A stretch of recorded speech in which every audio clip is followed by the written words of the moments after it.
Hey everybody, welcome to Season 4 of What's IGN Crushing On. I'm Karen Walby-Solomon and I'm your host, and we're here to talk about what's hot in pop culture.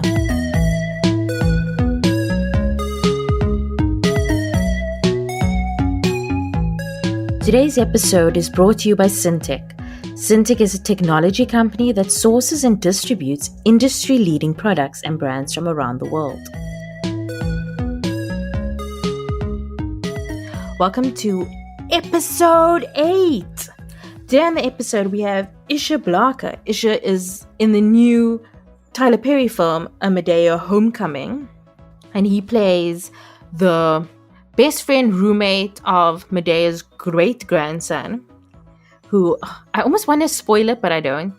So I was like about to tell you guys what happened, but he plays. That's all I'm gonna say. He plays the best friend of Medea's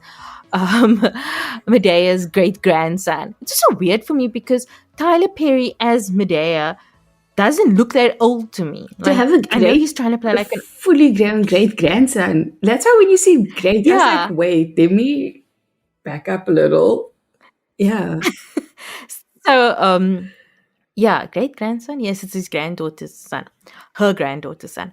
But yeah, he actually explains more about his role in the interview. So I'm not going to give too much away.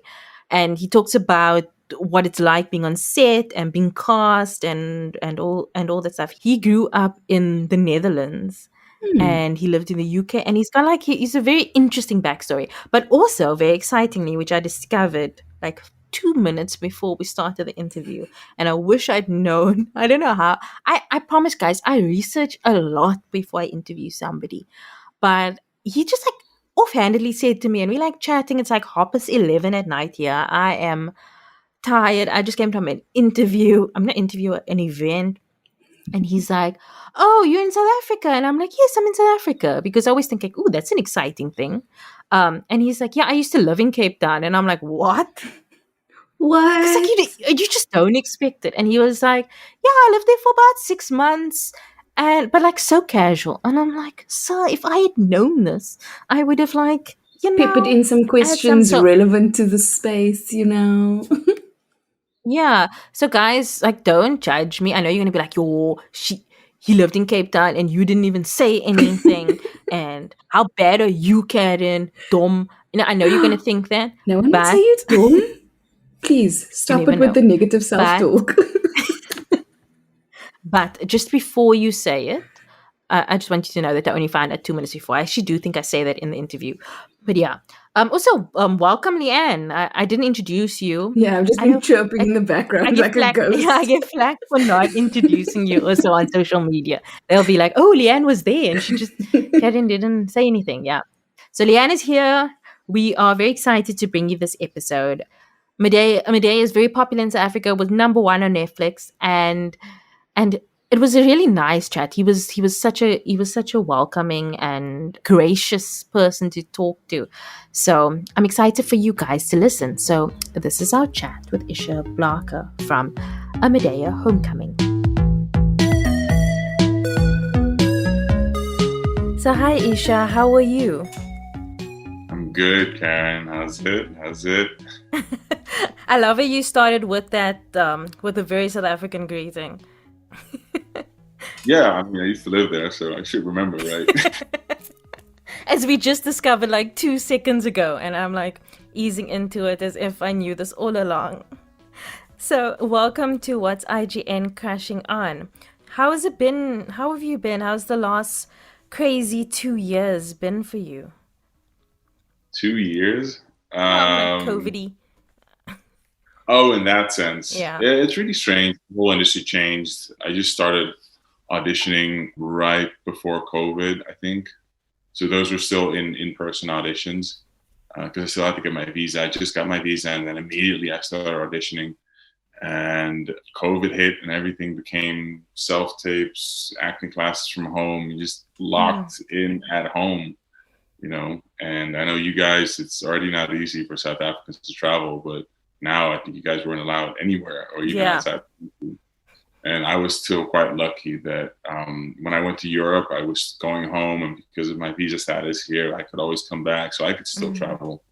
And work-wise, it's been actually one of the best years. So yeah, I'd say good. That's amazing. So you play a large role in Medea's Homecoming. So tell us more about the character of Davy. It's interesting actually because when you watch the trailer, I'm almost not in there, but in the movie I'm in almost every scene. But Davi is I just graduated from college, and my best friend Brandon, we're going home to his celebration. We're going to celebrate at his grandma's house, who is Madea, and there he has a big secret that he's going to unveil. He is coming out of the closet. I'm supporting him, and I have some of my own secrets as well, which are almost completely different from what you might expect from the movie. So I don't want to spoil anything. And yeah, and then Madea and all other older people are just joking about it constantly. So yeah, I have a serious part, and everybody else makes fun of it. It's like you're serious and everybody else is like the most outrageous jokey and but that's the elements we expect from a Madea film. So what is it like working with Tyler Perry? The man does everything. You know, he directs, he acts with you. He's the one who books you. You're shooting it in his studios, and you know it's these huge grounds. And I know they shoot a lot in Cape Town as well. I shot there a lot as well, but this is a huge studio. And then in that on those grounds, there's a little village where they have all these villas and small houses where they shoot all these different shows. And the little part of that is a little neighborhood reserved for Madea. It's Medea's neighborhood. There's specific cars outside there. It looks a bit more ghetto than the rest of the village. And then there's Medea's house, and you're shooting inside Medea's house. So you're in the man's world. And that's very interesting, you know, and then it's just a blessing to be able to be a professional who shows up and does his part there very well. And he himself, they're just a great company to work for. We got this varsity jacket afterwards just because, hey, it's Madea, it's coming back here, you know, and yeah, great company, great man to work for.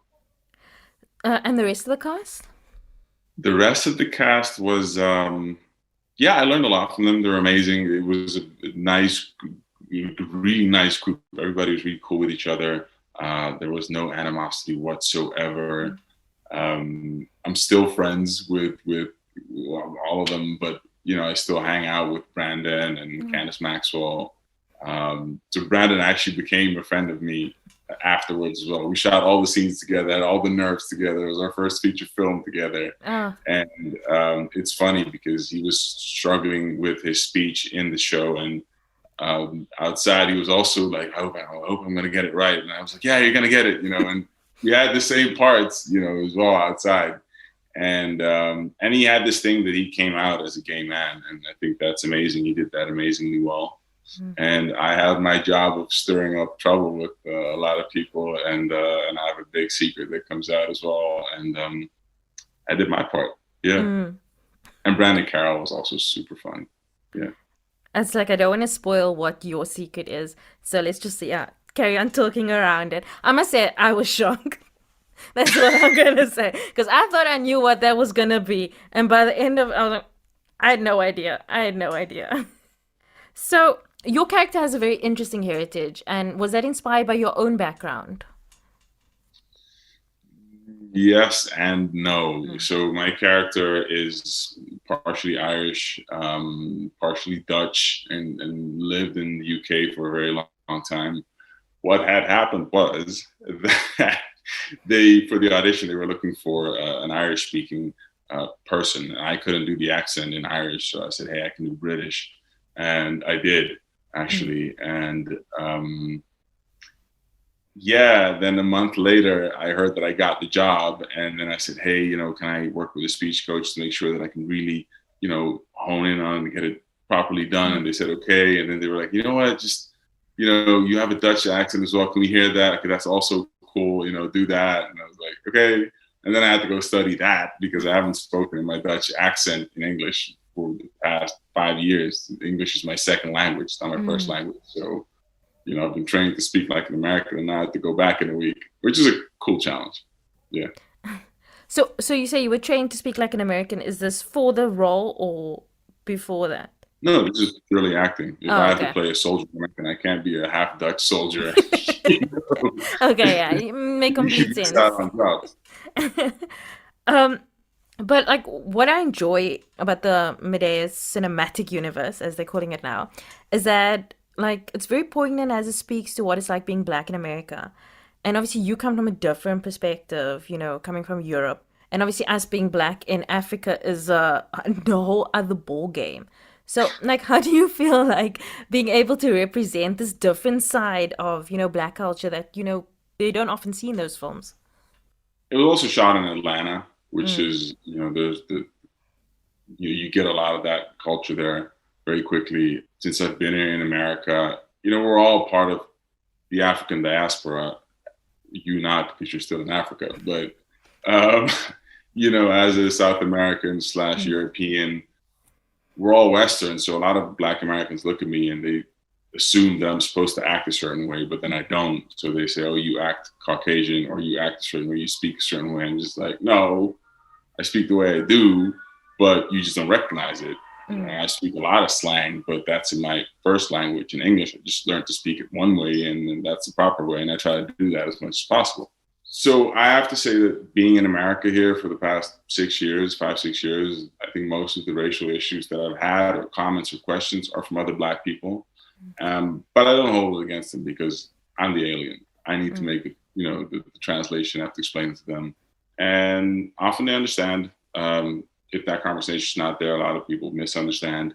That's okay. Mm. I think there's been a lot of trouble in this country. A lot of bad things happened. A long history, and they've struggled a lot more than a lot of other people in the same African diaspora. Mm. So true. So okay, so like what is your favorite part of filming The Homecoming? There's a fight scene in the movie that was fun. That was fun because we tried to we shot it, and I think it was Tyler Perry who said, "Okay, yeah, this is boring. It's not working," and then it just became all out chaos. And it was almost like a real fight. That was a lot of fun. Yeah, that was fun. What else? It's just speed. We finished quickly. We shot the whole thing in 1 week, by the Oh way. wow. Yeah, so audition was overnight. A month later, I heard, "Hey, you booked it. You have a week to prepare, accent and everything," and then we shot it in a week. So we finished early. Then we got scenes from the next day. So sometimes you have to think on the fly and get Mm, it done, and yeah, you do the best acting that you can. But it was definitely a challenge. mm. Boot camp. Was acting always part of your plan, or was it something that came to you afterwards? No, I model. That's Mm. also why I live in South Africa. Oh, that makes sense. Yeah. You're from Cape Town, right? Yeah. um, so no, I came to America and people said, "Hey, try acting class." I was like, okay, and I started doing it. And then after a while, I fell in love with it, and I didn't know whether I should really, put all my efforts into it. And one day, I ran into Pharrell Williams uh, outside here in Manhattan. I thought, man, he's the right person to ask. So I went up to him. I said, "Hey, sir, Mr. Pharrell, sir, can I please ask you a question, sir?" Yeah, yeah, yeah. And I said, "I have this thing that I fell in love with, this craft, and I just don't know whether I should, what to do with it. Do you have any advice?" And he was like, "Well, what would you do for the rest of your life if all your bills were paid?" Mm. And I said, "I don't know." My mind went blank. I said, "I don't know." And then I was trying to meet up with my girlfriend at the time, and then I met up with her and I told her the story, and she said, "Well, what about the next 5 years?" And I said, "Acting." Mm. And now 5 years later, I have a lead role in a Netflix movie that's #3 in the world. It was #1 in South Africa on Netflix, and yeah, just on a journey now. Yeah. So through this whole journey, what do you think is the biggest lesson that you've learned? Oh, Jesus. Uh, Take it step by step and day by day, because you're operating in a world where everybody else knows what it's like, and they've seen other people do it, all your managers and agents, and you're finding it out day by day. So you want all these things, but you got to take a step back and then be healthy with yourself and know that it's a marathon, it's not a sprint. So I'd say short-term impatient, long-term patient. That's brilliant. So what is next for you? Auditions, class, more modeling, a lot of press. Like I said, day by day, That just perfectly went into the next one. But this is the question that we ask everybody. But who was your first celebrity crush? The first job that I did was a job back home in the Netherlands. And it was the first acting job that I booked. And funnily enough, it was with a local celebrity. I'm not going to say her name because then it's going to pop up on the internet, And I used to have a crush on her, when I was 16, and yeah, I think I had a picture of her, as well. I was manifesting that, one day I could speak with her or whatever. And then I booked the part, and it was her show as well, and I was her partner in the show. And I'd forgotten about the whole thing, and I'm just there doing my thing, and I was really nervous, and I didn't know what it was. And at one point I was like, oh yeah, I used to have this crush on her when I was 16. And I told her, and we laughed about it, and all the nerves went away. She was really cool about it, and then it was just work. So yeah, that was pretty cool. Yeah. So you actually got to work with your crush, which is the absolute dream. Yeah, I didn't even realize it at first. That's how you manifest things and forget about it. That's a good tip for everyone listening. But thank you, Isha. This was lovely. Thank you so much for joining us. Everybody watch Madea's Homecoming. Well, everyone in South Africa, I feel has already seen it because it was number one for so long. But I hope that, those who haven't will listen to it. But in other words, follow me on Instagram. And follow you on Instagram. Thank you so much. This was lovely. Thank you. So that was our interview with Isha Blaaker from A Madea Homecoming. A Madea Homecoming is now streaming on Netflix. It's a lot of fun. I'm sorry, Leanne, I just have to tell you this. There's a scene where Madea threatens Rosa Parks with a gun. And I love so much. I don't even want to explain why or how or anything. I just want to tell you there's that scene. And yeah, I wasn't expecting Rosa Parks in a Madea movie, but here we are, 2022. She threatens her with a gun to get off the bus. But anyway, okay, so let's talk about what have you been crushing on, Leanne? Okay, so two very different things, just because life's been weird. I saw The Batman, which unexpectedly loved. I think just because we didn't need another Batman movie. I was just really? Another one? It felt so recent after Christopher Nolan's versions, and his versions are so good. And I felt like maybe R. Patton and Zoe Kravitz, because of the press tour and the hype, was But Steve was very amped, and so he ended up booking for us to go watch it. And I thoroughly enjoyed myself. Just the take on it. It felt... I'll say to Steve, as someone who grew up watching the old school Batman Beyond animated series, it was the closest to that Batman, I think, that I've seen on screen. It was gritty and grungy and dark, and it's the Gotham I knew from the series. So I really, really enjoyed it. And just the way they built it as this noir detective story. And it was fantastic. Absolutely loved it. You saw it too. What were your thoughts? Oh no, I enjoyed it. I had a good time. I was oohing and eyeing. I was intrigued by the story. You talk about the Nolan movies being recent. I was very into the TV show Gotham. So for me, everything Gotham is very recent because it ended maybe a year or two ago, or maybe I only caught up a year or two ago. But so obviously, like all the villains and all the characters, I knew quite well from well, I mean, obviously from law and from comics and stuff, but mostly from that series because it was so decent for me. And I don't know, I just enjoyed it. I love Robert Pattinson. Like I would die for him. Okay, I don't know if I would die for him, but I really love him, and I was so glad at the casting. I do think he could have looked a little bit cleaner. I know everybody's like, oh, emo Batman. I'm like, Nia, Batman cut your hair. I know, like the weird emo kid with the Like, fringe in front of his yeah, face. look a bit sexier. I'm sorry, just look a little bit sexier. And I know that's not what they were going for. Don't come at me, but but just for my pleasure. But Zoe Kravitz, whew, Damn, I was not the chemistry. I know you were asking. Yeah, no, but just like I know you were asking about how good the movie was, but she was hot. Yeah, no, it was a lot. Yeah, that's all I'm gonna say. Did you see this? No, I really enjoyed it.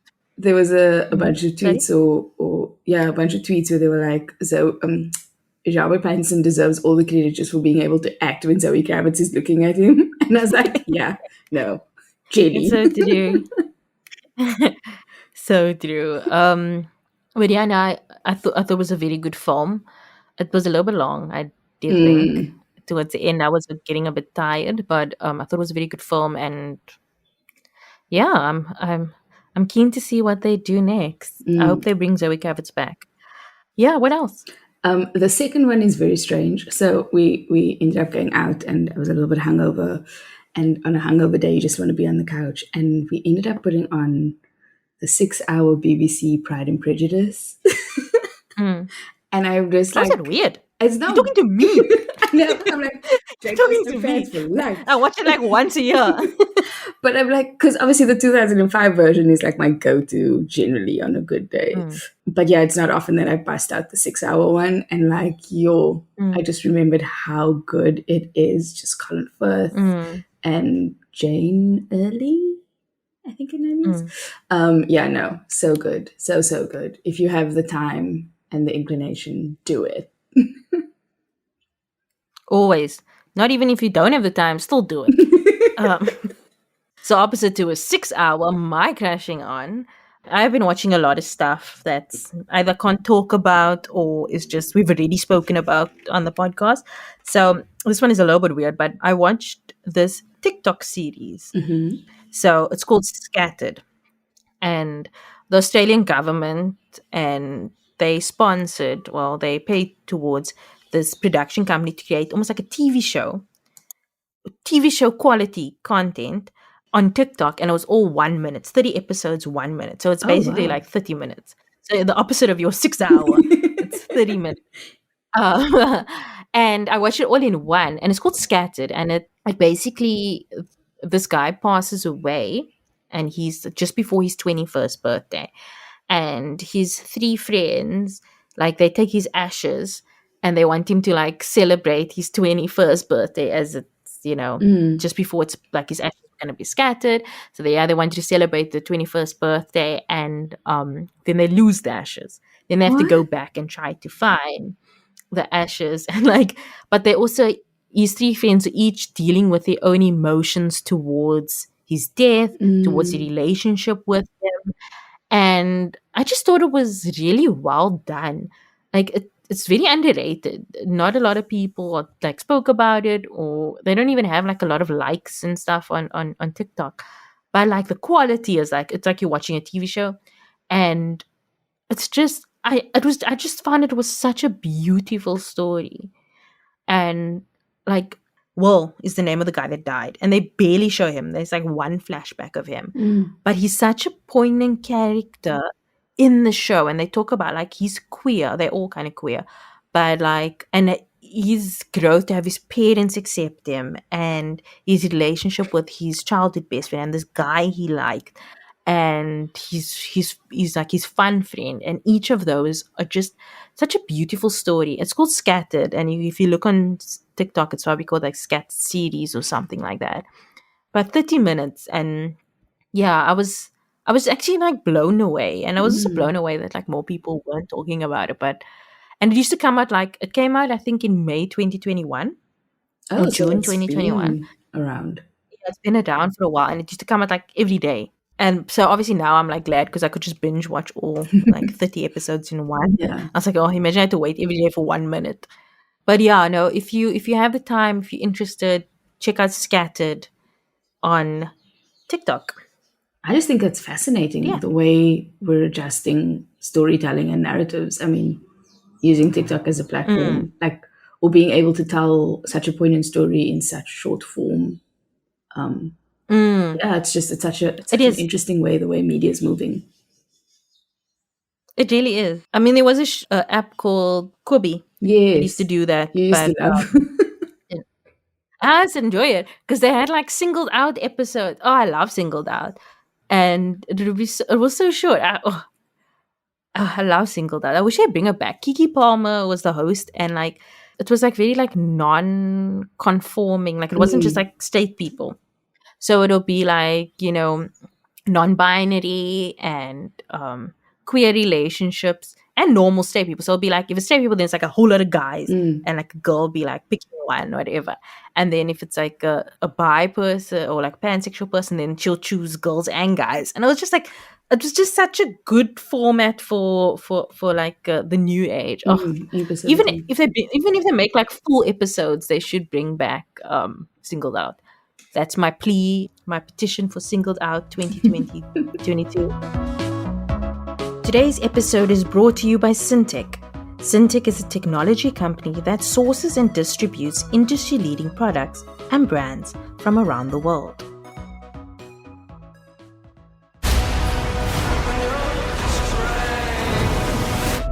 Some exciting news. We have tickets to an exclusive pre-screening of Morbius in Johannesburg and Cape Town. You need a doctor?